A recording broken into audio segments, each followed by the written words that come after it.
On a ici 5 terres différentes. Chaque terre est un mélange de grains de différentes tailles qu'on peut séparer à l'aide de tamis, comme ceci, qui possèdent des grilles de plus en plus fines.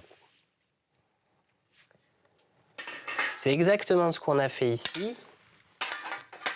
Et on peut voir par exemple que cette terre est un mélange de cailloux, qui sont les plus gros grains, de gravier. Plus petit encore, on a des sables.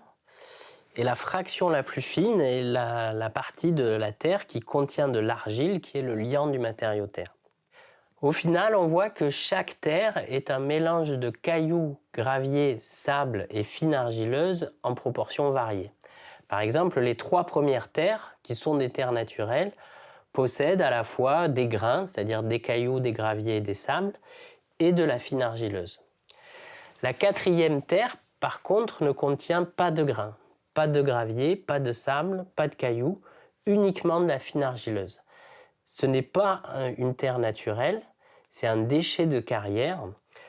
La carrière a vendu le gravier et vendu le sable et elle jette cette fraction fine qu'ensuite on réutilise pour la construction en terre crue. Puis enfin, la 5e terre, la terre grise, est une terre naturelle qui naturellement ne possède pas de grains, pas de gravier, pas de sable, mais uniquement de la fine argileuse. À partir de ces 5 terres naturelles, on a confectionné ensuite des matériaux de construction, qui sont des terres coulées, c'est-à-dire de véritables bétons d'argile. Ces 5 bétons d'argile possèdent à peu près tous les mêmes propriétés, en particulier les mêmes propriétés mécaniques. Pour confectionner ces matériaux, à partir de ces 5 terres différentes, on doit à chaque fois ajouter différents ingrédients. Le cas le plus simple, c'était par exemple celui de ce matériau qui a été fait avec cette terre, qui naturellement contient tous les ingrédients en bonne proportion pour faire un bon béton, c'est-à-dire des cailloux, des graviers, des sables et de la fine argileuse.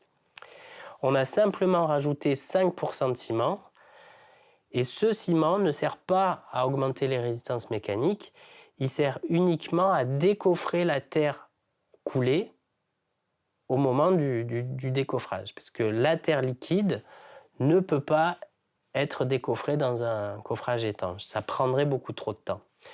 Et on voit que sur ces 5 matériaux, à chaque fois, on a rajouté un petit peu de ciment. Dans un béton standard, on a environ 15% de ciment. Ici, on en a donc 3 à 5 fois moins.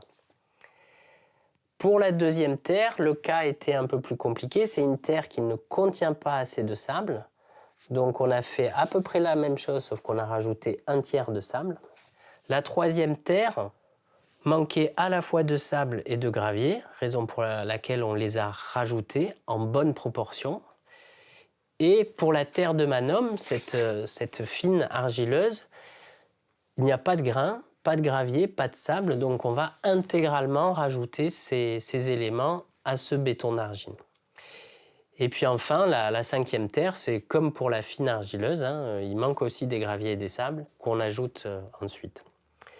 Et le dernier ingrédient qu'on rajoute, pas tout le temps, on l'a rajouté que 4 fois sur 5, c'est un super plastifiant, un dispersant, un produit chimique qui va servir à la fois à disperser le liant argileux et le ciment et à augmenter la cohésion de ces deux liants.